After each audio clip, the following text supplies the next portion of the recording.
Welcome back again, mate. Matchday Mornings got a special guest with us today. Do you know what? It's an honour for me because I respect this man greatly in his opinion.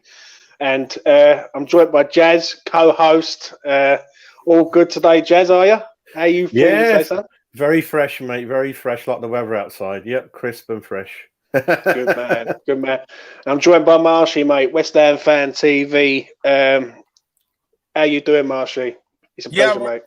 Not bad, yeah. Like I say, like Jas said, it's good to be asked on. Fresh morning, another next game. So be an interesting one. Let's see what happens. How do you assess this season, mate? Obviously, it's been a great season, but if 8 games from glory now, how would you assess it yourself? Yeah, well, I think it's 8 cup finals, isn't it? To not sound too.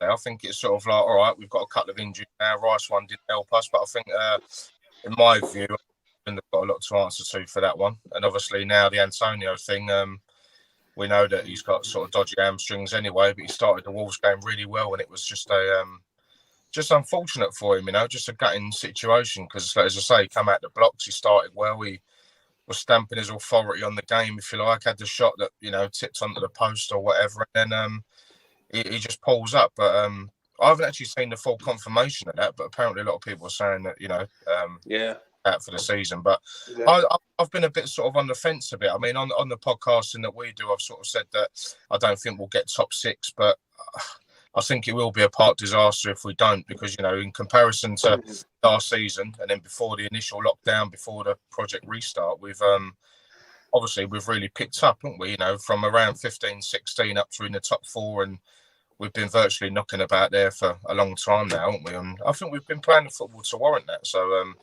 we don't have to be explaining to anyone. And even when the pundits talk, it makes me laugh because they sort of talk about all the other sort of big sides and don't expect us to be there. So I'd rather go about our business quietly. It's just from now on, the Leicester game tomorrow, it's going to be interesting to see where we can finish, how far we can go now. So forward to it. I agree, mate. Jas, what do you think, mate, after Monday's game? Obviously, we got the win Monday. People said, like, we played well and all that. We got away with it to a point. Like, what do you think, mate? Yeah, it's been mixed feelings for me throughout the season. At the beginning, I set the target for ourselves of being 15th and obviously not being involved in a relegation battle, which we kind of blown that target away. And then before the window, I was really hoping that the board would stand up and really appreciate special team, special moment, what's going on at a club, and bring 3-4 really good people over the line. And it never happened, really. That was really frustrating. And then I kind of was telling Nicky that 7th is kind of what I'm looking at, really being realistic, because we don't have the squad of the teams around us. And now with what's happened now, which was kind of going to happen anyway, when we look deep down, our club always seems to get very close and then something blows up, really.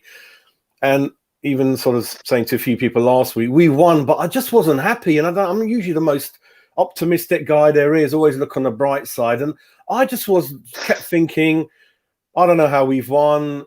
I just keep thinking that players are dropping every week. And now we know we're down to 13, 14 players. We're 4th, but it's so close up to 9th. And I'm just not that confident for tomorrow, mate. We're dodgy at the back. Rice is missing. There's no one up front. I mean, how can I be optimistic, really? Yeah.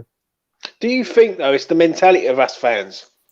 Because we've always been like this. We've always known that it's always going to collapse at some stage. Like, good things don't happen to West Ham United. Let's all be honest here. But, like, do we all think that it's all going to fall apart around us? Like, and that's the reason why we're thinking like this. Because me personally, I think tomorrow's game decides it for me. If we beat Leicester, then we're rolling. I think. I think it's a big game tomorrow. Like, and I know you say, I know me and Jas have had this sort of backwards and forwards about massive game, not massive game.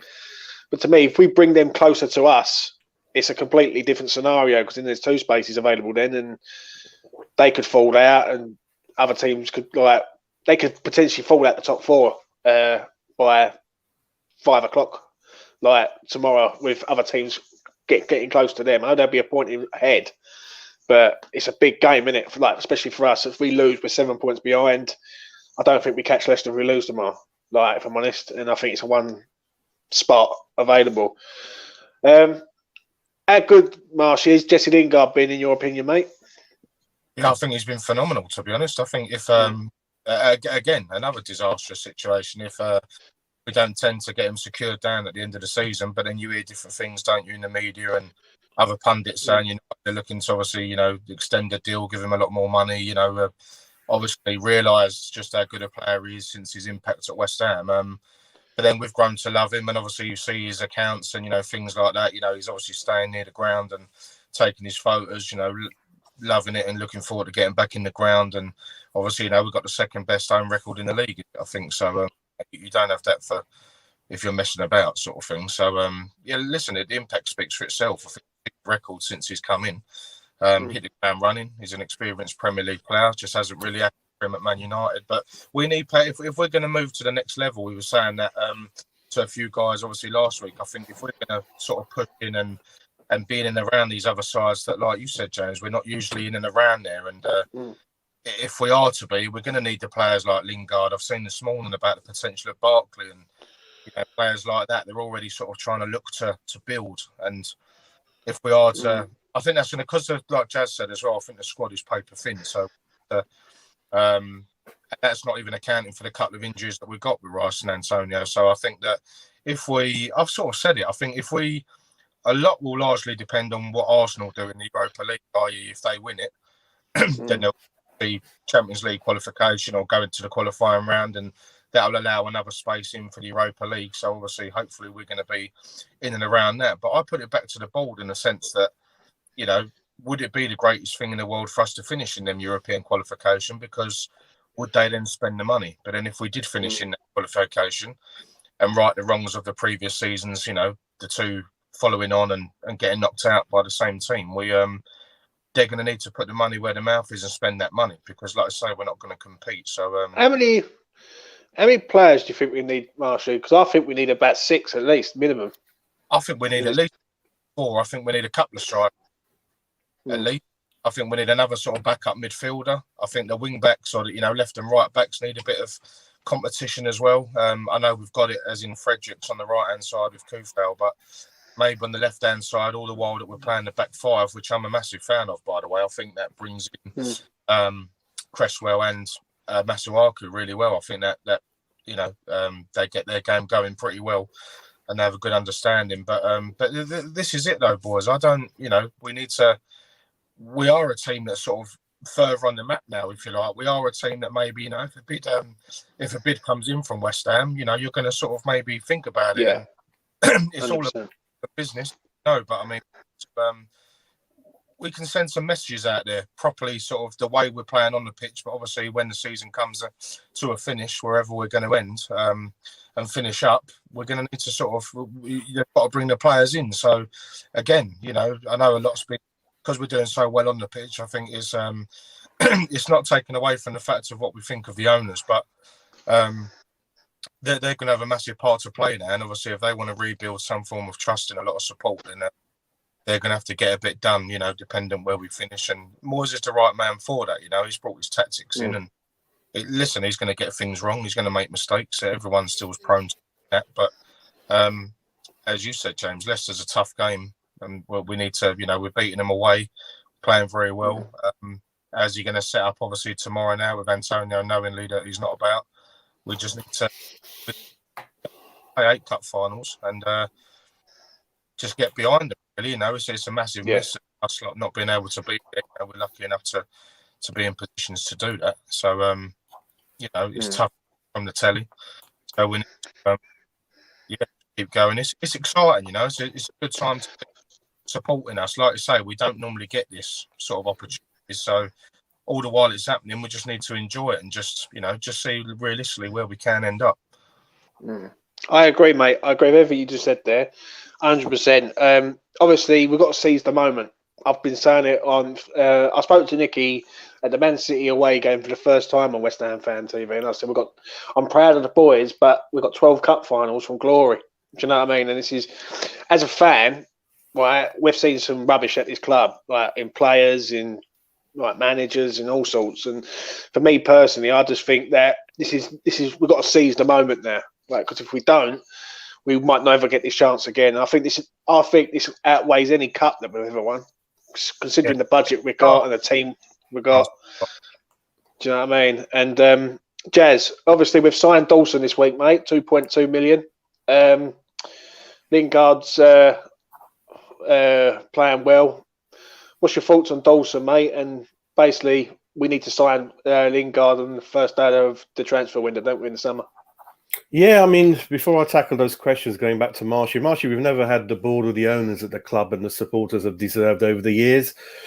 This is what we're going through at the moment comes to our club, like I was mentioning, every 10, 15 years. This special cluster of players, the good setup, everything, the way it's moving together. Rice probably going to, at the end of the career, will probably be, if not one of the 2-3 greatest players we've ever developed.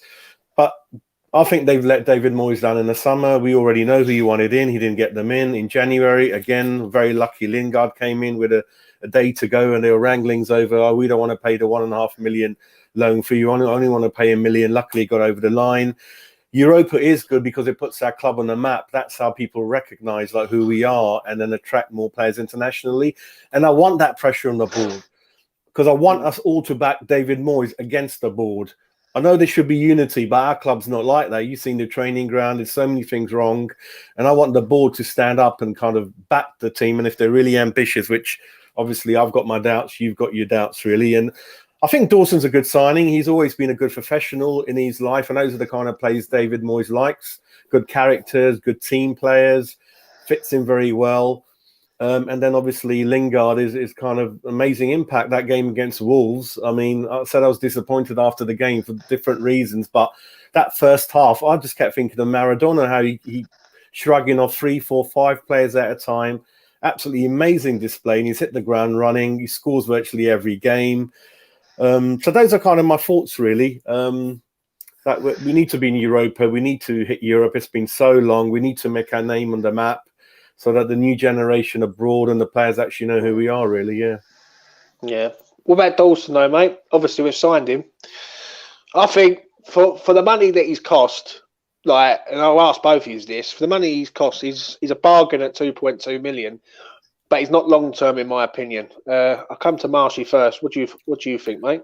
Yeah, I agree with you. I think it's going to be a bit cheaper because he's vastly experienced. He's not got long in the game left, has he? But he's sort of proven in a sense, I think, at West Brom and Watford and, helping them along and sort of, trying to gain them more points than obviously than what they're lacking. But listen, he's coming a bit of a part of revelation. I mean, me, like probably most others, was hands up saying, look, what are we doing?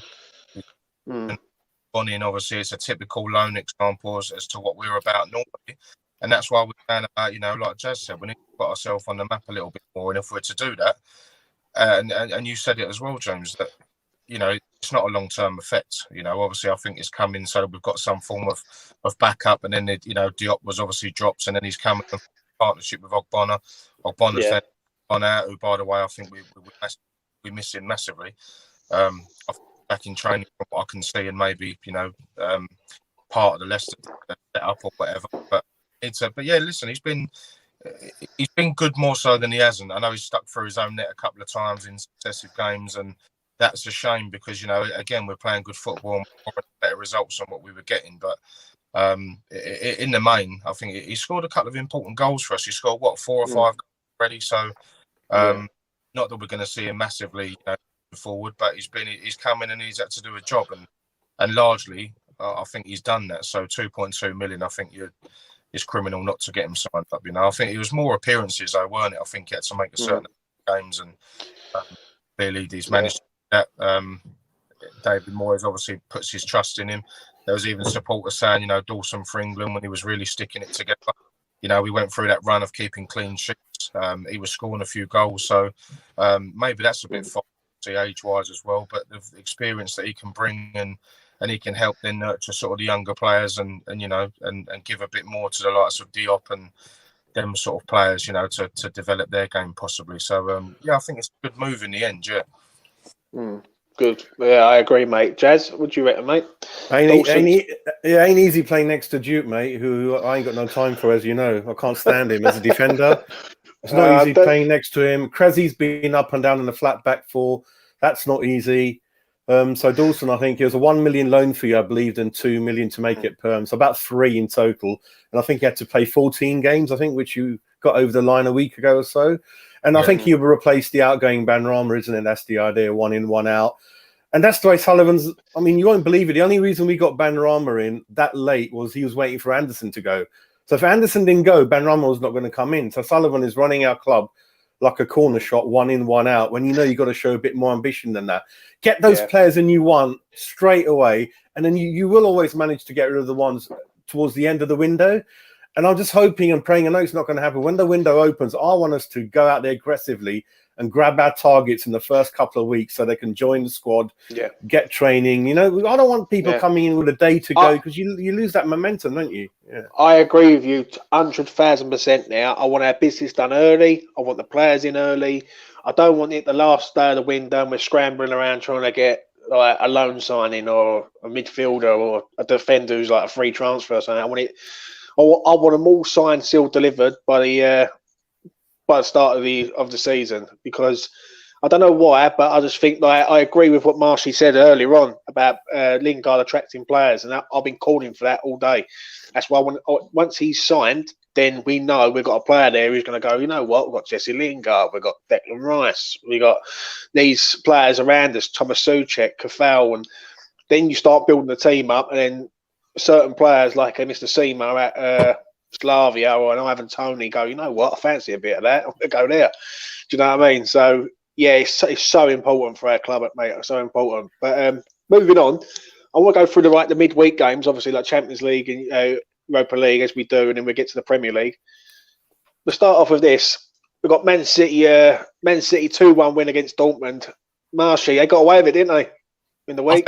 It did, to be fair. I was watching the Man City game, and I thought, obviously, that Jude Bellingham goal was a goal. That sort of thing happens. Maybe a big club mentality on the English side of it yet again, although it's in Europe. But listen, Dortmund are no mugs. I know that a lot of people were looking at this Haaland fella up front, and all right, he had one clear-cut chance where I think he had Diaz well away, and he was down on goal, but a good save from Ederson. But yeah, listen, they deserved a lot more, Dortmund, and City have got to go there, and it's not going to be Dortmund won't not score, so it might have to be damage limitation. So I fancy Man City. I'm not sure about the quad for them boys, but because I think they might come unstuck in the Champions League. But away from that, I think they should be all right. I think against Dortmund. Yeah. Jas, what did you make of Liverpool, mate? Liverpool, Real Madrid. Liverpool fell apart, didn't they, mate? Yeah, they don't look so clever at the back, do they? I think the fullbacks are struggling, and then up and down. I don't just look really flat. Salah doesn't look happy. I think he's got 1 goal in 7 or 8. It's just not been happening for them, really. They look flat. And I think it comes down to perhaps the way what happened at Poch and Spurs, that when you play that incredible pressing game, after 2 years, you burnt out, mate. You need new players in. It takes a lot out of you. I used to watch them play, Marsh, and I used to think they got 2 players extra on the pitch. I was like, how the hell can you press like that for 90 minutes, Here's one hell of an effort that takes, and perhaps they haven't managed to bring in players that are better than sort of what's the 11. Jota's done really well, but some of the others like not been that good, really. Good squad players, but certainly not good, better than the first 11. I think that's the key. Let me ask you both of you this, right? Obviously, I think Man City. Would you say Man City would go through the periods? Like, if they score over there, obviously, Dortmund have got to score too. I know they can, but I'd fancy City to score over there. So I would, me personally, think City could go through over there, especially playing counter-attack. The Liverpool one's an interesting one, and that's 3-1. If Liverpool keep a clean sheet and score 2 goals, which they can do, especially at Anfield, they could go through on the way goals. Obviously, you've got Chelsea there who won. I think Chelsea have got the easiest draw out of a lot of them, really, and just done the job over there. Who would you say, really, the pair of yous could win the Champions League? Obviously, PSG beat Bayern Munich also. So, who would you say, Marshall?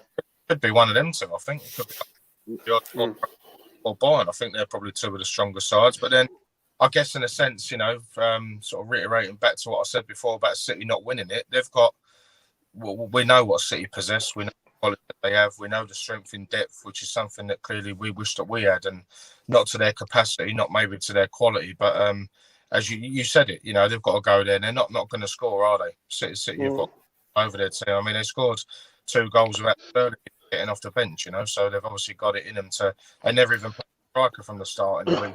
Bernardo was up front. Then they brought Jesus on, and like I say, Sterling didn't even get on, did he? So that's volumes for them. I think that Chelsea are, for some reason, they get away with it all the time. I think their home cup games in the domestic league, they get away with it. They Champions League, I hope they don't win it, obviously.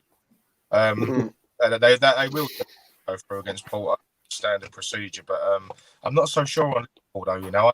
They can turn it on, but I think City are definite, Chelsea are definite.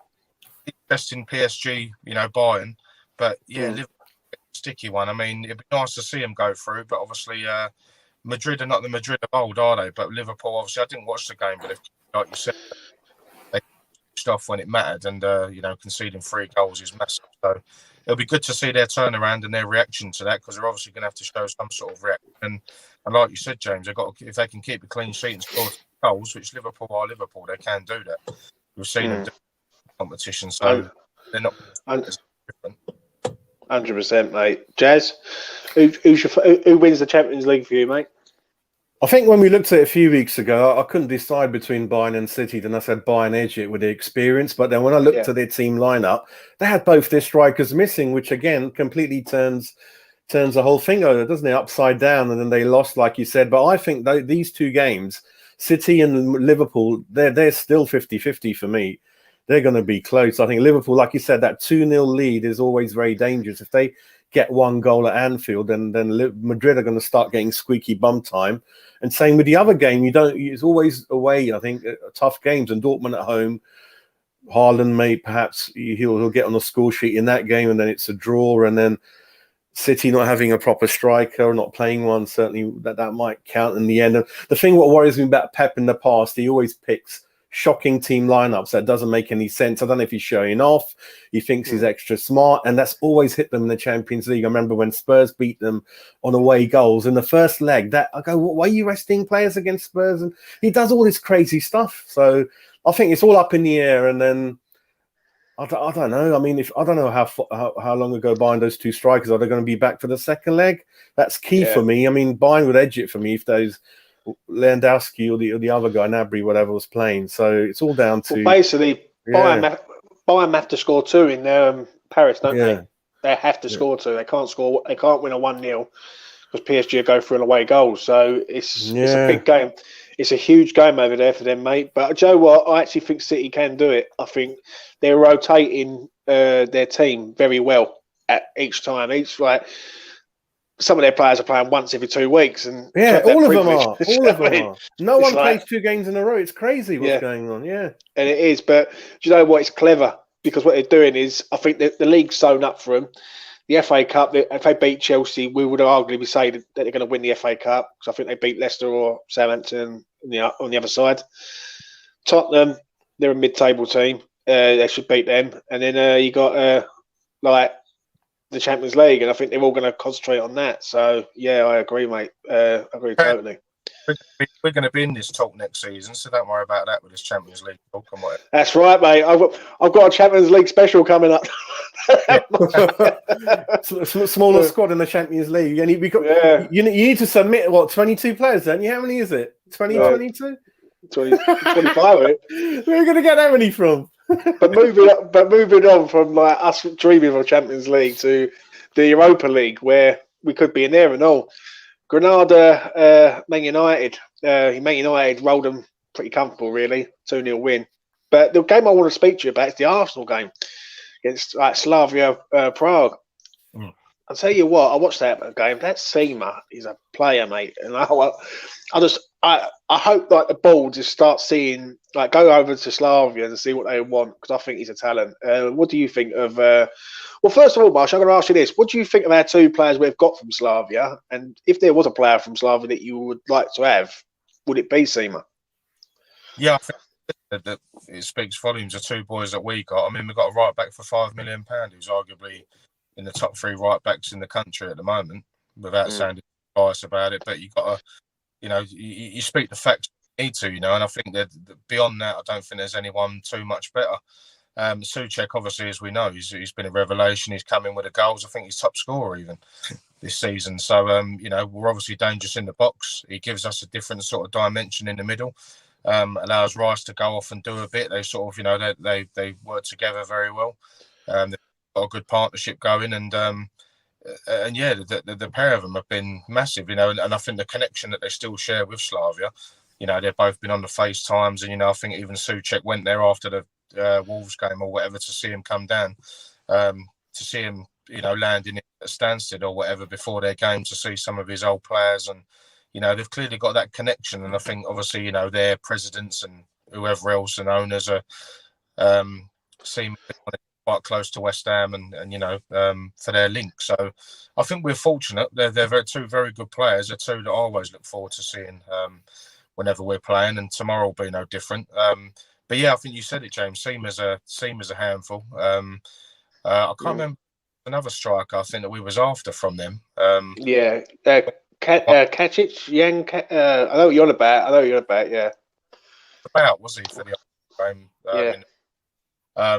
That's going to be a tough game, I think obviously Arsenal conceding that goal is not going to do them any favours, obviously. But then I fancy them to go out there and nick a goal. I think it's difficult. Teams like Arsenal, I think, because they can't defend, but they've got no problem up the top end. They're always scored. We've seen that the other week against us. We threw that one away, and the Wolves one was close as well. But I think Arteta will have them ready for that one. I think it'll be it's a tough game because Slavia I've been following them obviously more so for our boys and just seeing what they're all about. But I think over two legs Arsenal might just have a bit too much. I think if they turn it on and they got some quality up the top end, I think Saka's back. The situation with Aubameyang, Lacazette's a goal scorer, so I think they'll have enough to come through. But the United one I didn't see, to be honest, but they look like they're cruising. So it could be an Arsenal-Man United final, Do you think Man United win it? I put my neck on the line before and I said I think Arsenal win the competition, and I think that'll get them.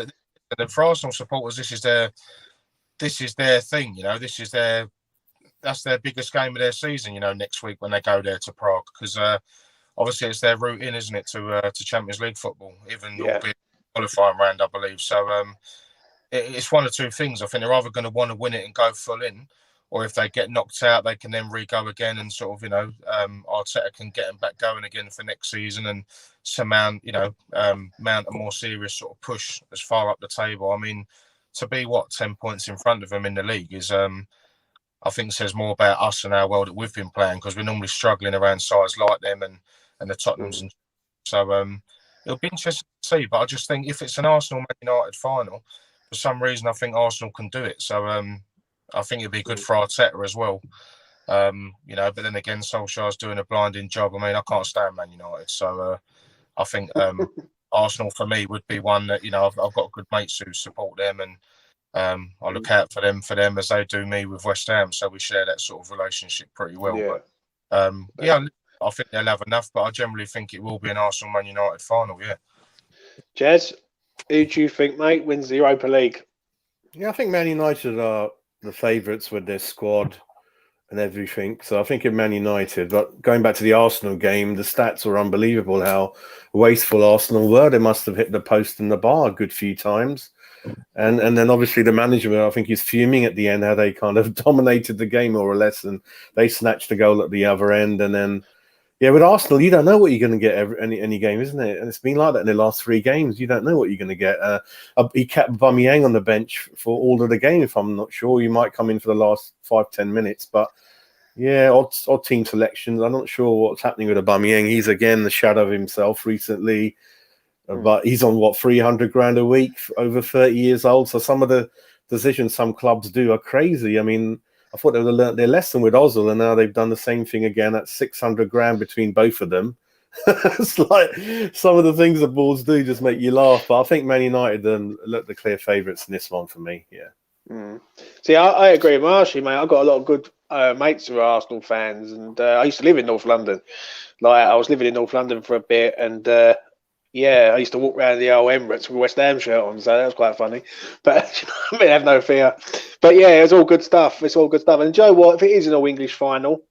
If anything, we would want Man United to win it, because if Arsenal win it, I think like the spots start becoming less available. But do you know what? Whoever wins it, they deserve it. And if Arsenal got a tough game in Prague next week, and I don't think Slavia lose often at home, if I believe. Do you know what I mean? So it's a big game up there for them. But moving on, though, we're going to start off with the old Premier League fixtures now, right? And we've got a cracking game today at 12:30, mate. I must admit, this is like, Marshy, how many goals in this game today, mate? Yeah, to be fair, well, like I say, City are no strangers to scoring goals, are they? They come from anywhere. Yeah, listen, ain't nothing away from Leeds. They're obviously there for a reason. They do cause some problems. They cause us a battle. You know, if they had their shooting boots on, they'd have beaten us at Stratford. I think they've done well enough up at their place. There's a good header from Ogbonna, you know, to win it, and I think that's worthy of winning any game. But yeah, City, you can't see past City, can you? Can't. I think it'll be a goal-scoring game. I think I put my neck out. Maybe I think I'll go City 4-2. 4-2 City. Yeah, Jazz, what do you reckon, mate? 4-0, 4-0 to City. I said, yeah. Me and you have got this little duel going on, and I'm catching up slowly. But 4-2 City, mate. Why do you think 4-2 City, Jazz? I said 4-0. 4-0. Marshy said 4-2, I think, didn't he? Yeah, go on. Yeah, 4-0. I mean, yeah, I think Leeds only know one way to play. They kind of leave everything open at the back, and City can take advantage. And Bamford's a very good player, but I think at the same time, he doesn't score enough. He should get a bit more than I think, even though he looks really good, impressive. But you look at their stats, and they normally score 3-4. He just gets an assist most of the time, and he's more of a team player, which is good. But he needs to get a little bit more clinical and more greedy in front of goal, I think, for my liking. So 4-0 for me, I think. I think Leeds, 4-0 City for me, yeah. I'm going to go 3-1, mate. 3-1 City. I think Leeds will score a goal in this one because they just don't stop running. I've been impressed with Leeds this year. I must admit, for a newly promoted team coming up, they've done well. But the only thing is, maybe next year, we're going to see if this is good, the real Leeds or not. Do you know what I mean? Because second season syndrome always appears. And let's be honest, if you can't keep doing attack and have no defence, because teams will figure that out and start countering that. Do you know what I mean? So, yeah, I believe City win this game. I believe City are going to win the league also, I think, with the rest of the boys. Do you know what I mean? So, yeah. But I must admit, I will say this, City have been phenomenal. Next game, Liverpool versus Villa. If we all remember the reverse fixture, is it 7-2, was it? Yeah, crazy. Yeah, there's a lot of goals in that game.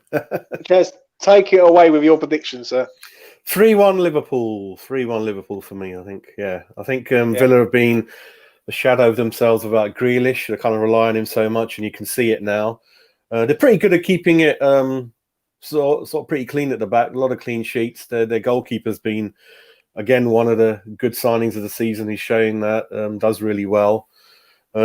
Just surprising how he was kind of in the reserves at Arsenal. If he was that good, really surprising how good he's turned out to be.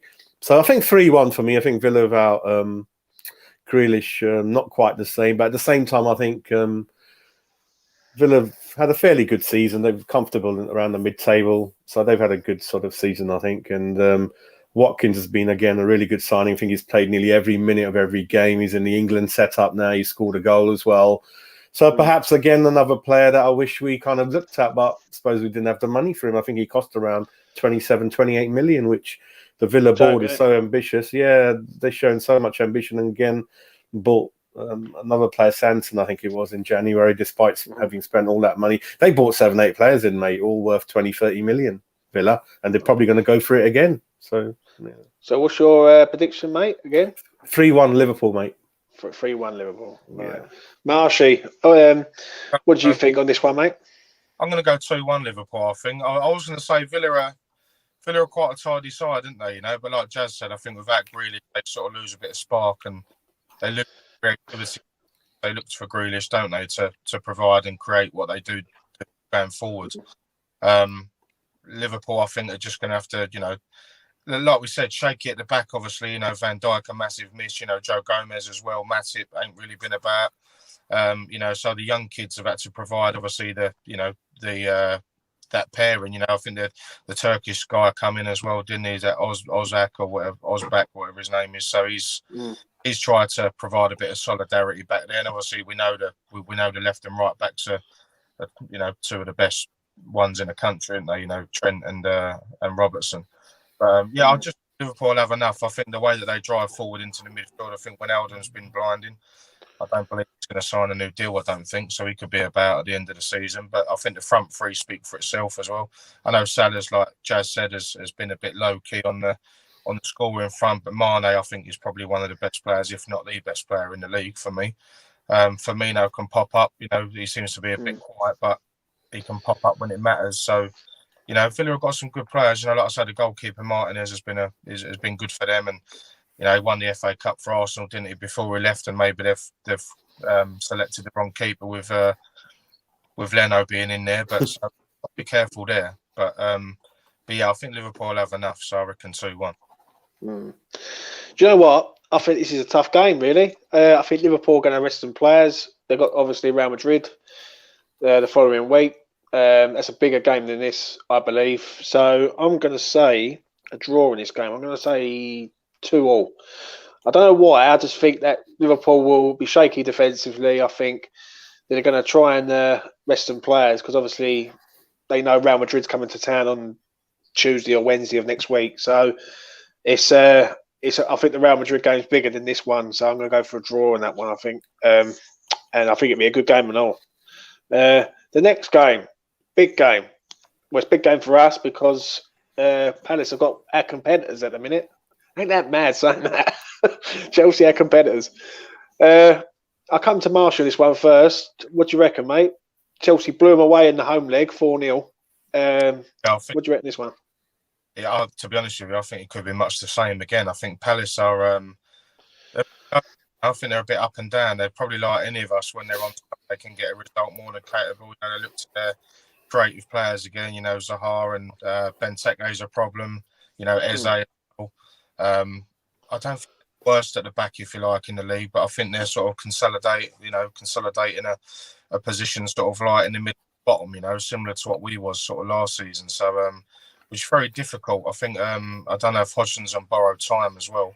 I can't see him being there for too long, to be honest. Not just given the age thing, but I think maybe he's taken Palace as far as they can go, I think. But Chelsea with Tuchel, I mean, he's been a revelation for him, to say the least. I think Premier League's not easy to come into, but I think with Tuchel, he's hit the ground running. I think he's got Chelsea to a level that necessarily Lampard wouldn't. I don't think Lampard would have got the results that he's been getting. So I think I'll go 3-0 Chelsea, I think. Jas, what do you reckon, mate? I went for 2-0. I think Palace, they really struggle in front of goal, really. So I think Zaha, he's been trying to get out the club for many years, and I think he's just not interested anymore. Batshuayi, he hardly plays. We could have done with him, but he doesn't want to come to us. That's another long story. Chelsea, yep, good new manager, very clever, changes it game to game, tactically very astute. Just missing that striker as well, really. I mean, Werner came in as a striker, but they pushed him to the wing. And to be fair to Werner, he does work very hard for the team. Some of the other players technically are very good. Just come in and out of too many games. I'm sure the manager will get that right next season. So I think 2-0. I think Palace can't score, and Chelsea don't score too many. But I mean, last week's game was crazy. But I'll just go for 2-0, mate. Palace do keep it fairly sort of close. Yeah, I'm going to agree with you, mate. 2-0 Chelsea. I think Palace don't score, do they? So it's just one of them ones. What would ideally be a great result for us if it's a Palace draw or win? But obviously I can't see it. If that happens, and I think they're going to want a reaction after the West Brom game last week. Like the West Brom game, I was getting humiliated at home. So obviously I would love Palace to get something there, especially then that sort of breeds us confidence for the Sunday game, so to speak. But my head is saying 2-0 to Chelsea, I'm afraid. But yeah, let's hope not, though. Do you know what I mean? Next game, Burnley versus Newcastle. I'll quickly touch on this. The game last night, Fulham versus Wolves. Sorry, Wolves nicked a 1-0 win in the 90th minute. This is, I think, if Newcastle get anything from this game, I think they will probably be safe because Fulham are there, but they're just wasting their time. Really, they keep having these games and then let them slip away. But it's a shame because I like Fulham and I like Scott Parker and all. And I do feel for him. I really do. Marshy, what do you make of this game, mate? Burnley Newcastle. To be honest with you, with no disrespect to him, I think it's a difference between sort of like shit and shite, isn't it? Really? Yeah. I think it's. Listen, you know what you get. It's a tough place to go up there, isn't it? Do you know what I mean? Yeah. Or to come down for Newcastle, so to speak. But you know what you get with Burnley. You know what you get with Sean Dyche. He's physical. He's solid. You know, he's got players at a pace. That Dwight McNeil, obviously, is probably too good for them, and you'll no doubt probably see him move on. He creates a lot. The two boys up front, as we know full well, more than anyone, I think, would have done. Big problems. Newcastle obviously leak a goal. I think Steve Bruce again might be on borrowed time. He started doing well, picking up some points and being a local man as well. He's going to know what it's all about. But I think I'll go draw. I think maybe 1-1. 1-1. No. Jas? Yeah, I think not very attractive teams to watch. And after Newcastle sort of beat us in the first game, who would have thought how the season would have unfolded, where we are and where they are? And Callum Wilson, again, like Antonio, always gets his regular injuries during the season, which we all know about, but still a good player on his day. So I've gone for 1-0 Burnley, I think, just to scrape it. Newcastle very struggling to score. Joe Linton, I think he got his second goal in about 50 games, I think, last week. Oh, my God. He always scores against Tottenham, doesn't he? He always scores against Tottenham. He's all over the place. He tries, but he just hasn't got the end product. So, like Marshy said, not very attractive game, mate. Just 1-0 to anyone. And I flipped a coin and I thought, just give it to Burnley 1-0. I think. good old Joe. He was about 40 million. Do you know that they paid 40 million for him, Joe Linton? Yeah, I know, mate. I know. Someone that's false advertising. That is, he'll blag it as a striker. Do you know what I mean? Man. But I'm going to go with a Burnley 2-0 with this one. I think Burnley ain't bad at home, and I think Newcastle. The floodgates are going to open. Burnley going to score twice. it's just. I don't know what's going on with it. Like Newcastle, I think if Newcastle get away with it this year, right, they are the most luckiest team going because they are terrible. But Fulham just can't. I think the nerves are getting to Fulham. Like they go and beat Liverpool, and then. They can't win a game since then. They're throwing it away, mate. Yeah, I felt Fulham were going to overtake Newcastle, but they're just not taking the advantage, are they? Yeah. So I'm going to go. But Lamina will finish in tears. Even he's only a player that's on loan, so you can see what Parker's one of us as well. He's been a blinding player for Sam, and I think you could see how it was like. I like Fulham away as well, but I think they're in hand now. Like you say. I'll get something in this one, but whether they will, Fulham are obviously going to hope they don't. I'll tell you what. Yeah, I just think I think Burnley are just going to be too strong, mate. If I'm honest, 2-0 Burnley win. Next one, I'll leave our game till last, as I always do. This is a good game. Tottenham versus Manchester United. Now it's all rolled back to when the reverse fixture yet again. That crazy Sunday. I'll never forget it. Man United go and score the first goal. Everything looks rosy in the camp up in Manchester. Next thing you know, Tottenham hitting for 6. And I had a bet with my mate's uncle, who's a massive Tottenham fan, and I backed Man United to finish above him, and he backed Tottenham to finish above Man United. And it looks like I'm 250 quid in profit this year by the looks of it. But that's good news. But moving on to this game, Marshy, what do you reckon, mate? I'm going to be honest with you now, boys. You've kindly enough invited me on your channel, and I've got nothing decent to say about that lot we love to hate. So I'm not going to give them any sort of good publicity. I want to see them lose every game they play. One plus. Blinding to have taken 4 points, by the way, as well. But hopefully, can't see nothing beyond Man United. But I actually think it could be a draw. But I think I'm going to go United and just nick it 2-1. I think. Yeah. Jas, what do you reckon, mate? I went for 2-2. I think Spurs. I think there's issues with Mourinho again. He's coming to the end. I think was a wrong appointment. I think he's had his best time, but the only question is, it's going to be fairly expensive to get rid of him and bring someone else in. But 2-2 for me. I think. I can't really. Yeah, Man United played in Europe, didn't they? In the middle of the week, Tottenham didn't, and Harry Kane is carrying that team, isn't he? Really, and going back to Harry Kane, I don't know what the hell is he still doing there. He's coming to 28 nearly now, I think. The guy just hasn't got anything between his ears, like he should have gone 2 years ago. But the worry is with his ankle injuries, no club is going to commit to silly money Daniel Levy wants at that age.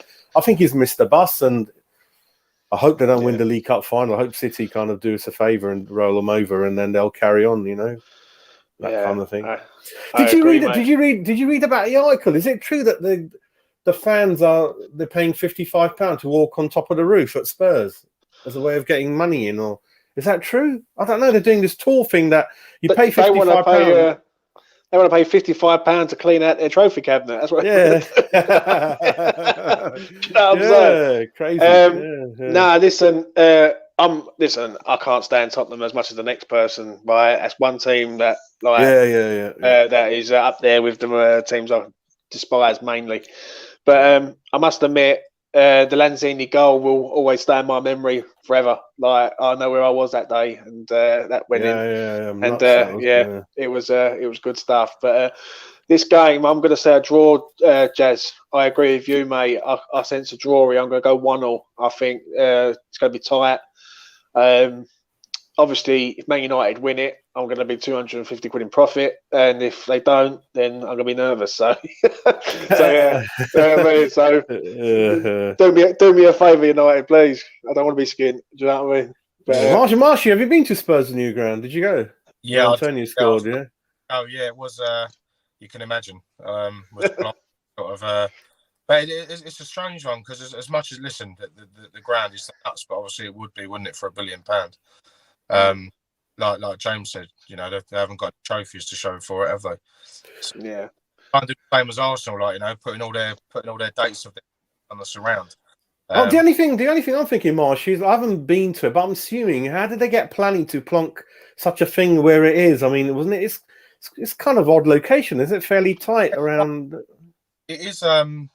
It's set back off the road, whereby I think Old White Hart Lane was pretty much sort of heading up towards. They've still got the club shop on the front, and I think they've done away with a corner pin side, and I think that's now a ticket office. But obviously the away end is now on the opposite side of the ground, so we was all going in thinking normally where we were on the front corner, off of the high road there, you're actually not. You're through the back and up into the top corner. So obviously we was passing a lot of them and realising that we're West Ham, we don't know where we're going, first visit there and stuff. And then you sort of get into the concourse there, and it is obviously they wouldn't sell us any alcohol.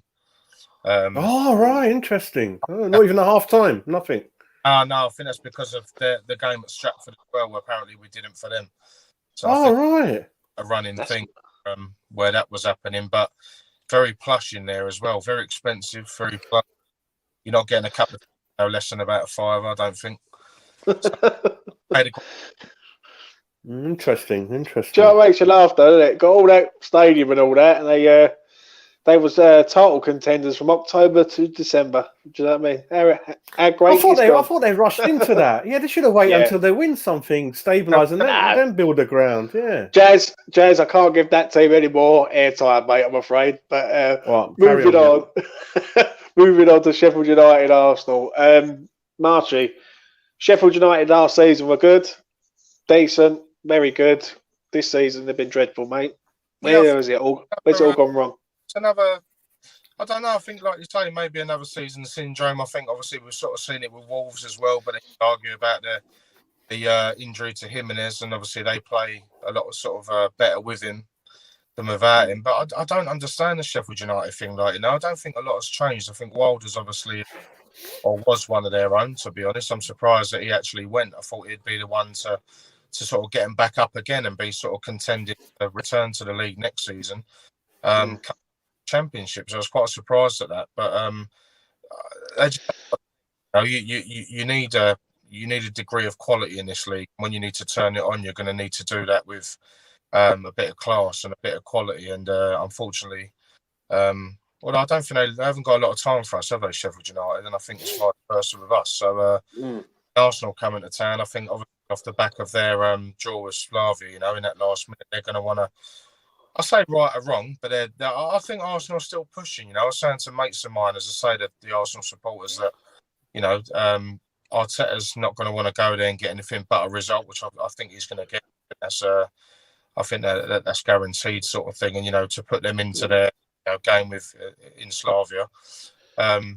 So I can't see anything but Arsenal here. I think it'll be 3-1 Arsenal. I think.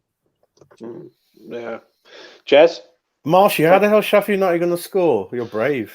They can't. They're terrible, aren't they? Oh man! Calamity at the back from Arsenal, Jas. Yeah, I know. I've just gone for 3-0 Arsenal. I think. Yeah, I think Sheffield United. I think. Yeah, the worst team in the league, and I think whoever would have faced them, I would have said they're going to win, and I'll go for 3. I think. Like I said, Aubameyang hardly played against Slavia Prague. He'll probably start, and yeah, so 3-0. I think Arsenal. I agree with you, Jas. Not with the 3-0. I'm going to say 2-0. I think Arsenal will just get this one and then concentrate on the Slavia game on Thursday. Obviously, it's another game that's bigger than the league. Same with the Liverpool game. And I believe they will just win it, shut up shop, and they go, you know what, we've done this now. It's game over. Move on. And I think Turney's out for the season, more or less, isn't he? Heard he had a bad injury. Yeah. I heard that. Yeah, I agree, mate. But this guy, West Brom, mate, nothing would surprise me. Sam Allardyce is sort of like pulling. Right, the other week, me and you, Jas, and before I bring Marshy in on this one, yeah. The other week, me and you sat down and we said, you know what, they've got no chance of getting out of this. But they look like they've got more of a chance of getting out of it than Fulham have.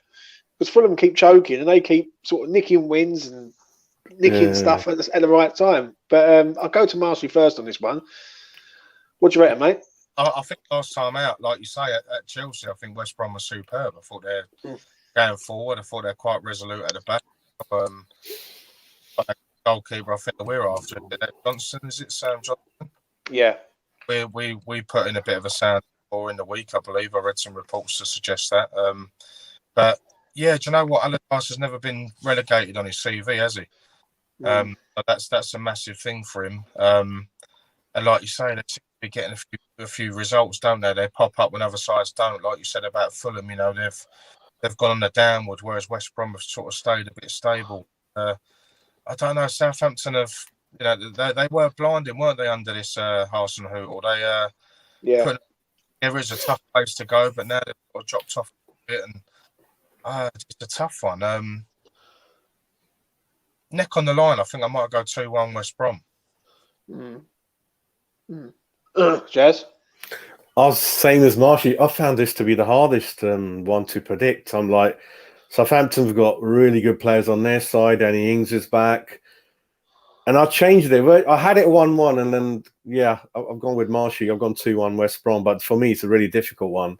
This one, it could go anywhere. The players that Southampton have got, Redmond and people like that. So I haven't got a clue. I've just gone 2-1 West Brom, mate. Seriously, it's a hard one for me. Yeah. Blimey, it's a full house of scorelines, mate. I've gone 2-1 and all. I've gone 2-1 all, mate. I just think West Brom have to win this game. Like, these games are must win now. Like, so a draw is no good. Like, they have to just attack and attack. Do you know what they were saying last night when Fulham was 0-0 on the radio? I didn't watch the game, but they were saying Fulham seem to be content for the point. They're not going for the win, and they think it's a good point. So that's an interesting point, how some teams think, don't they? I think you've got to go for the 3, haven't you, when you're down there that late? I think with West Brom, where they're further down and they're further behind points-wise, they have to start winning games. Yeah. And everyone knows in here and in the chat that if you do back-to-back wins, like, they start adding up and the points start tallying up and you start looking a bit rosy. When you start getting, like, draws, too many draws, it's just no good. Do you know what I mean? But, yeah, I'll go for a 2-1 there, mate. Another good one. Brighton versus Everton. I'm going to start off with this one. Brighton are the most unbelievable team I've seen this season. I think they've been attacking wise, they've been going forward, but they just can't score. And then they do score a goal from time to time, and it's like unbelievable sort of thing. But the game I saw them this season, where I thought, you know what, this team was just unlucky or just unlikely, one of the two, was the Palace game. They literally bombarded Palace's box at about 25 attempts, and they ended up losing the game 2-1. So honestly, mate, I think Everton win this game. I'm going to go with a 2-1 Everton. I just think Everton are just a better team, and people will say Everton are out this race for the top four. They're not out of it yet, mate. The moment that we get to them, if we beat them, then they're out of it, in my opinion. But 2-1 for Everton for me. Marshy, who do you think, mate? Yeah, I hear what you're saying. I think that Everton just show a little bit of inconsistency, though, don't they? I think they dropped a few more points of late. Ancelotti sort of set a stall out to say that they're tough to grind down, a bit like similar to us. We're tough to break down, and they've got the players that they would look towards, obviously, in order to break. I think James, Rodriguez coming back. I think he scored as well, didn't he, the last game? It's a tough one because Brighton, like I say, Morpie and Welbeck's been coming back into it. I don't know. I think I'll go 1-0 Everton, and they'll just edge it. Jas, talk to me, mate. Yeah, again, it's one of those where I don't want Everton to get anything for obvious reasons, but I'm kind of leaning towards a 2-1 win for Everton. But like Marshy said, Rodriguez makes them tick, so he's back in the fold. That makes a big difference. Calvert-Lewin, he's back playing for last 6-7 games, but he's not quite scoring anymore. I don't know what's happened with him. Brighton, Mope again. Goals have dried up this season for him. Dunk, not sure why no big clubs ever picked him up. They got that wing back, the little guy. I forgot what his name was. Lamptey. So he's been injured before Christmas, so that's been a big miss for them. So I'm just leaning towards an Everton 2-1 win, I think. Yeah, I agree, mate. I just think Everton. They're not out of it yet. They're definitely not out of it yet, and that leads us, lads, to the last game. Before I sort this out, big game. This one for me. This is the one, and I've said it on West Ham Fan TV. I've said it on every platform that I've been on over the last week. This one decides if we're pretenders or contenders. If we win this game, then that other spot becomes available, in my opinion, and then we've got 2 spots waiting for then instead of 1, and then our chances are greater. I'm going to ask Marshy this first, because as you're the guest, mate, always come to the guest first. Talk to me, Marshy. Tell me how this game's going to pan out and how the score's going to be, mate. As I've been the last couple of games of us, very nervous now. The nerves are really kicking in with close to the end of the line. And I think this one and the Everton games are the 2 games that we really are going to really send a message out, like you said, show what we're all about. And Leicester are no mugs, they've got a lot of attacking authority. Vardy obviously always a problem, but we seem to shut them down. In a reverse fixture, so we know capable of. All right, Antonio was knocking on the door of that game as well, but I just think Rice and Antonio are going to be massive misses for this one. I think we're not going to struggle. I think we're as good as Leicester. I think we can do it. But listen, I'll take a draw in this one. I think I'll go 1-0. I'd be happy with a point, definitely. Jas, talk to me, mate. Tell me how this game goes. I'll give the answer for you to help you decide. 2-1 Leicester, mate. I'm going to go for. I think their movement up front and Dupe at the back and Dawson. Jas, you're sacked. No, just the way I feel. Yeah. I don't common sense. I'm thinking with my head, not my heart. And I look at our team, the people missing. And Leicester are more than half a decent team, and Maddison's back. Vardy hasn't been scoring, but he's good. Nacho, they play him up front with him. They got so much good movement. They're okay at the back, good goalkeeper, good centre backs. I just think their movement and reasonable pace they've got, and at the back, I think Kresl's been struggling previous weeks. You know what I think of Diop, and Rice is not there. I mean, Noble. I think obviously his days are over, so I think. I just don't see anything for us. I'm just being honest out there. I can't see how we're going to get anything out of this game. But every game just keeps surprising me. But I think it might be one game too much for us, mate. We're losing a player every week, and that's the way I feel. I think, Um, I'm going for a win. I am. I really am. I believe in this team. They keep surprising me every week, and I'm not deluded enough to think that we're going to go and like roll over Leicester quite comfortable. But I think we could beat them, mate. 100%. I think Saeed Ben Rama returns. He has to play. Like this boy needs minutes. I've done a little bit of stats work on him, and he's only played like 2 full 90 minutes since he's been at the club. So he needs to start playing, this boy. I think Apollers needs to get back in the team as soon as possible, and then we look stronger at the back. I've said 3-1, I've said 2-1, right? But on different platforms, I'm going to go for a 2-1 on this one. I think it'd be tight. I think it could be similar to the Tottenham game. If we score, we need to score first. I think if we score first, then we've got a chance of getting something at the game. I do, mate. I think this is the one. I think I was on a channel recently this week, and someone said to me, said maybe in one way it might be Rice being injured. All the other players are going to start stepping up their levels because they know how important Rice is, and obviously Antonio is a miss, but we've missed him all season, like in games, and we still managed to get wins. So I'm going to go for a 2-1, mate. I do believe in this team now, and I do believe, and I say it openly right now, if we win, we are rolling because I believe that like Rice will want to get back as fast as he can. And obviously, Lingard's key to it all. Keep him fit. We've got a great chance of like getting something from this season, i.e., Champions League, Europa League. So yeah, 2-1 for me, mate. If there's any questions before we wrap it up for Marshy, chuck them in the comments below and I'll ask them. But I'm going to ask Marshy a few things myself before we wrap it up. Marshy, what's your favourite away ground, mate? Because I know you do the home and away. Where do you enjoy going? Favourite playground? Newcastle is always a good weekender. I think not so much a 14 flights of stairs that get up there. They congregate us now for their way in, but I think that's always been a good one. Obviously, going to Tottenham, new one when we get a result, that was obviously a great one. Everton's another one, tough place to go, but I prefer these, the old school football grounds. Like, there's so many now that, Arsenal's generally another good away one. I think it's the whole socialising side. I think it's the side where you can get a good beer and maybe see some of your mates and have pre-game stuff like that. And but generally speaking, I mean, anywhere that we're fortunate enough to go, I think we're. I've said it on the West Ham Fan TV podcast. We support a team that I've actually been known to knock the away support before, but at it now, especially now we've had to, a massive delay off of it since that Arsenal game prior to this lockdown and whatever.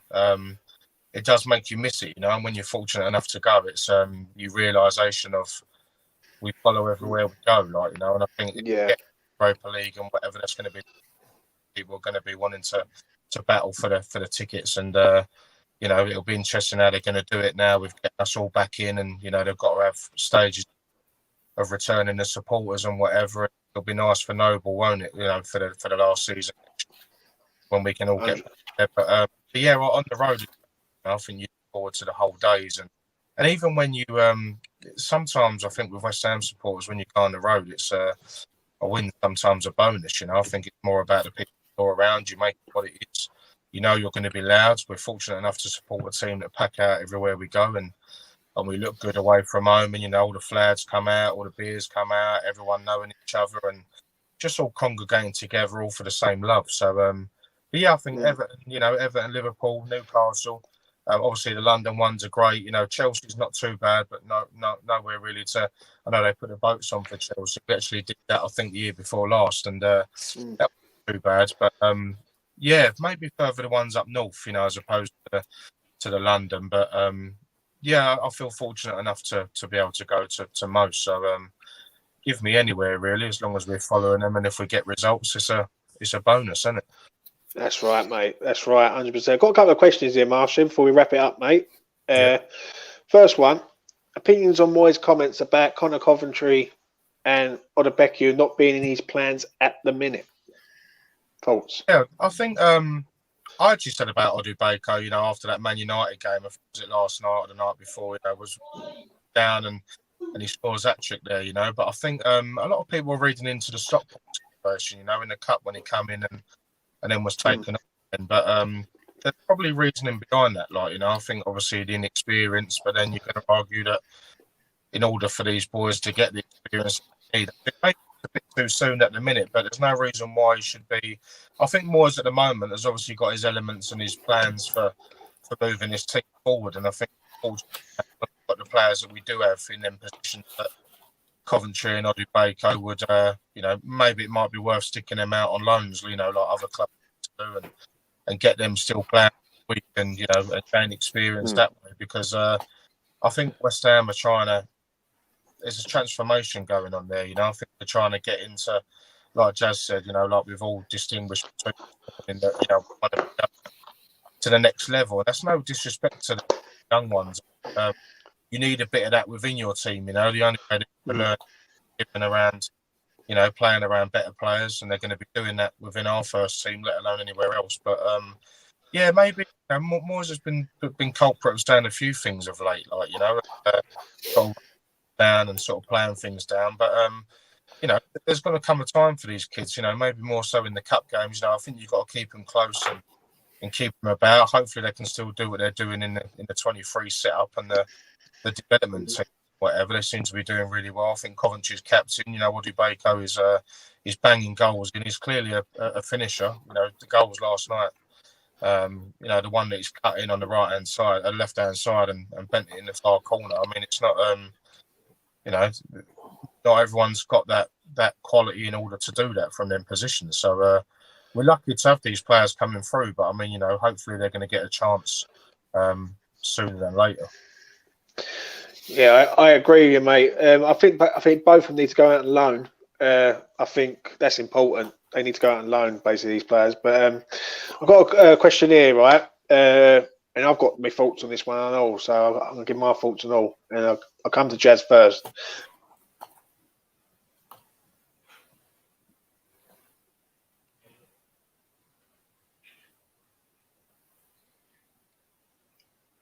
It's frozen, isn't he, James?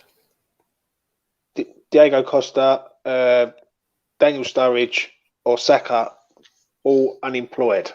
Jas, they're all unemployed, them players. Sturridge, Costa, Musa, Saka. Would you have any of them as a free transfer to the end of the season? No, I wouldn't, and David especially not. We were over that period where Sullivan would have brought 2-3 of them in, mate, on 2-3 year contracts. That kind of mess. No, he looks diligently at every player, and he will not be rushed. We know how stubborn David is. He's kind of Sullivan's his matchmate, so there's no way he's going to be bringing anyone else in unless it's someone he's already earmarked from before. He doesn't do any panic. He just goes with what he's got. So I don't see any value in that either. Because it's not cheap to pay agent fees, bring people in, and they'll want 1 and 2 year contracts. That kind of thing. So I'll just leave it for now. I think. Yeah. Marshy, what do you think, mate? I sort of think the same. I think the likelihood out of any of them, I think you'd have to go maybe Diego Costa.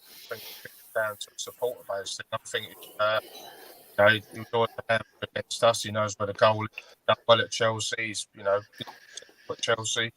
But it's just in a nowadays game, agents' fees, it costs a lot of money. Really how long you're bringing them in for? They're all getting on. They're all out of contract for a reason. Plus the fact, I think on the overseas front, I think players that are out of contract, unbelievably, you can bring in any time during the season. I wasn't quite aware of that, but I mean, this is someone in Costa that we brought in probably a while ago when it first started out and we first picked it up.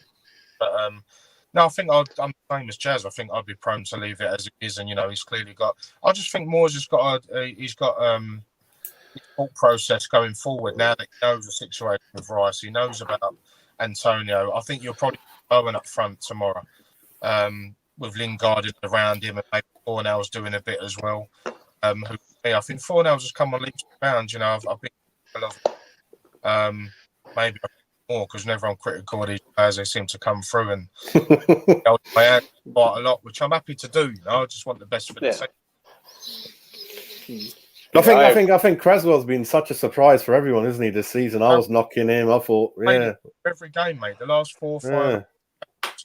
If there was every player who's been most improved at this football club at Cresswell. Last season, the scrutiny and the negativity, comment-wise, that he come under was quite lethal and ruthless from West Ham supporters. So I'm glad that he's managed to turn that around, and maybe he's known that himself. And I think Bowen's another one. He's come out and sort of said, you know, maybe there's been a situation where I've not done enough to warrant being in this team. But and even the Wolves game, you know, when he comes on, I'm thinking, oh, we've lost Antonio, we ain't going to score again. And then the ball gets played into him, and he smashed one in, you know. What a goal! Yeah. Great goal, reminiscent of his whole time, you know. So it's going to be interesting because, like I say, without Antonio, who's a major miss, and we've now got to see, like I say, like we've said it in this chat this morning, we need to send a message out, and if we're to do that, we've now got to do that realistically. You've got to even be looking at Rice not featuring too much more this season, although he probably. Because I don't believe he'll be out, you know. I think, and that's another thing that Moores has played down, the fact that, you know, he weren't prepared to comment on Rice, and you know, and then there's been leaks of him seeing him in the gym with a few of the other boys and relationship with guard and bits and pieces like this stuff. If we can get him in sooner than later, Noble's got to step up massively. Again, I've been another massive critic of.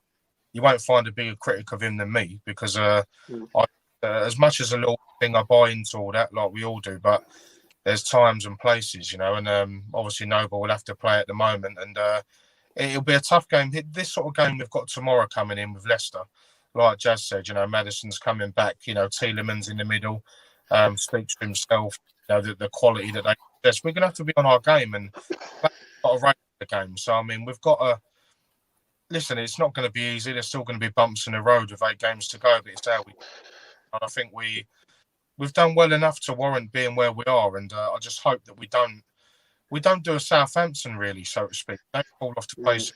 They were up there contending with us, along with the likes of Everton. I think Southampton at one point that you know, contending and trying to push on and surprising a lot of people. So you know, even if it is to be a defeat tomorrow, you know, I think we need to realisation of just how good it's been, and you know, make not read too much into it, and then just keep pressing on. And if we're preparing the best that we can, then, you know, we're not going to go too far wrong. So I'm interested to see how he goes about it tomorrow. I think it's going to be obvious once we get closer to it. I think you'll see Bowen up front, Lingard. You know, Ben Rama, I don't think is a Moyes man. I think he wanted the other fella, didn't he, at Everton, the Josh. So that to why he doesn't get a lot of game time, and like James said, you know, he's only played 2 full games since. I think that contract suggests that we've got to sign him at the end of the season. I've only paid like 4 million up front, and then got 25 million he's worth at the end of the season, and the clause is that we have to sign him. So I think fine that he can be a West Ham player season. So let's just see how we go, and you know, I'm nervous for it, but we've got to welcome it and be on. That's right, mate. That's right, 100%. And I agree with everything you just said there. Bang on the money. Before we wrap it up, Marshy, I want you to give us where you think we're finished, mate. Where do you predict we finish in the league? And it's a tough one because you really want to say, you know, putting the rose-tinted glasses on and the West Ham hat on and everything. I want to be in the top 6 badly, but I think we'll finish 7th. You know, I don't want to be that negative about it. We warrant and we deserve to be in that top 6. And I know we're 4th at the moment, and the turns go. I just, for some reason, sadly think we might fall out of it. You know, I just think we'll stay within that contention of the top 8. But like you say, the Leicester and Everton games are massive for us. We've really got to look at the Burnley, Newcastle games. You know, Southampton last game of the season. We've still got Brighton as well. They're the sort of 5 games towards the end that we can really pick up the points. And I just think with the Rice and Antonio, I think that's going to, you know, sadly, you know, give a on what it's going to be. So, no, and 7th would be great. I think it still gives us contention. Roper, I think, given different situations. So, yeah, I think we'll probably finish 7th, I think. 7th, yeah. All right, mate. Nice one. Jas, do you have anything more that you want to discuss before we wrap it up, sir? Yeah, just wanted to know Marshy's views on Anderson and how it all happened. And I mean, I thought I had an eye for a player, and I could never envisage what's happened to him. It's out of my head. I don't know what the hell's gone on. He's gone to another club. The same thing's happened again. Just want to see your views. How a player that we thought quite highly of when he came, looked like a West Ham player. Just the way it's all just gone and finished for him. It's just shocking for me. I'm with you, mate. To be honest, I can't. When we sign him, 42. I think, bloody hell, we've got a player on our hands here in a distinct amount of time that he has shown that. I think there was a couple of games, weren't there, last season that he blew players away, he blew teams away, and we were seeing them glimpses and sparks of what player he is. But for some reason that, you can't even. What can you say? You can't even describe sort of what the ongoings have been like. I think I was reading a bit about him. I think he only played 4 games. He's only played four full games for Porto or something, and not even that. No, not even that. Yeah, I think he's played one full game recently. That's all. It's all. Yeah, not even in the squad. He's on the bench most of the time. I actually think he has to come back, and we have to put him in the shop window again. I think he's got no sell-on value at the minute. Like, he's been on loan at Porto all years. Had four games he has played. And I think he has to come back, and Moyes either has to get the best out of him for 6 months or use him to his advantage for 6 months, then flog him in January. I just don't think no one's going to risk 10, 15 million on a player who hasn't played all season last year. It's a massive decision on him, because I think if you find that you're going to give him another go at West Ham, which I don't think people will be too against, if you like, because they'll want him to do well, and as we do with everyone. And maybe, I believe in a second chance. So maybe, when we get him back. I mean, when does he come back? Is it end of the season he's coming back? End of the season, yeah. So he'll be in for pre-season, maybe get him a few friendlies under the belt, get ready for the, would he even be in Moyes' plans? But the biggest problem is, and like you just said, James, it's like we're going to be losing money hand over fist. You pay 42 million player. Who in their right mind is going to pay that sort of money back? So you're not. I don't think we can afford to sell him, mate. If I'm being really truthfully honest here, I think I'd rather him work with Lingard for 6 months and see how it goes. And if you just never know, do you? Like, let's be honest. Like, we all moaned about Craig Dawson coming in, and look what he's done this season. So I just hope, just maybe right some wrongs out.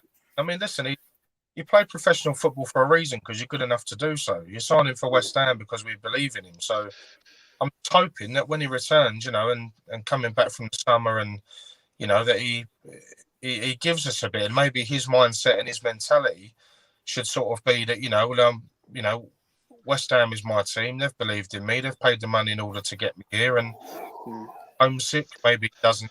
Maybe he just can't get to the level that he to be week in, week out, that a lot of the more national ball shown this season.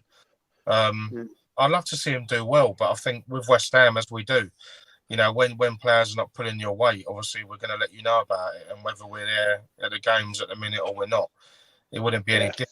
The social media accounts speak for itself, and players see that.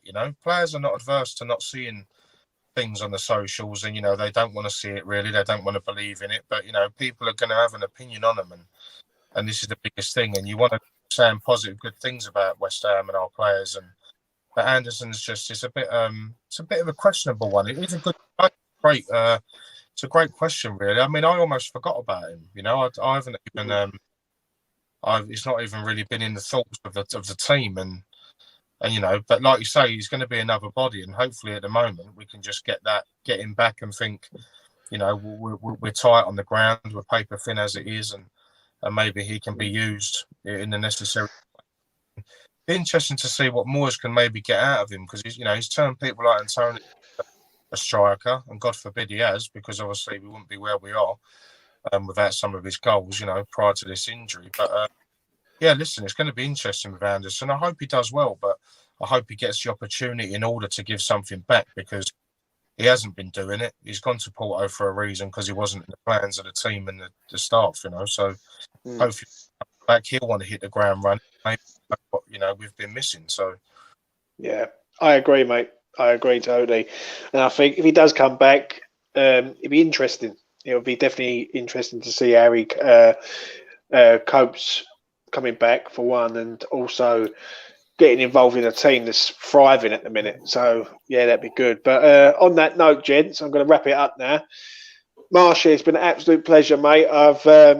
Me personally, I followed you for a long time on West Ham Fan TV. I've respected your opinion greatly, mate, because you come across as a real fan. Not saying that the people who haven't come on there ain't, but I can relate to you, so I can relate to what you're saying, and I know what it means, sort of thing. And absolute pleasure, mate. Absolute pleasure. Two great guys. I've known Jas a little while now, and we all, we're all the same cause. We're just. But listen, it's hard doing these platforms. We've discussed it before, and you're given an opportunity for, like, and nothing against anyone. I think that the work that you're doing. Everyone's got their life, everyone's got their private things to be doing, their families, their jobs. We're going through a pandemic still, albeit things are looking to uplift, soon next week. So, listen, and I'm in the same. I've been fortunate enough to be on a podcast, for West Ham TV. We're on a new, fresh thing that we've, kindly been asked to head and to co-host and things. So we're the same as you guys. So keep pressing on and keep get your channel out there, and that's all. Is your podcast on Spotify, Marshy? I couldn't find it this morning. Trying to look for Podbean, mate. I think it is Podbean. Oh, all right, Podbean. We've only had we've only had a couple as we speak at the moment. I think we've had 3 episodes.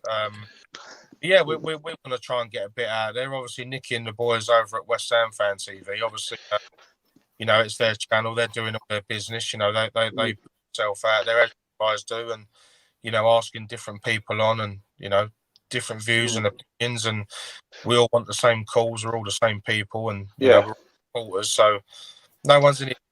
So it's nice. I appreciate being asked on them, but keep the good work up, and let's enjoy these last 8 games now. It'll be a roller coaster. That's it, mate.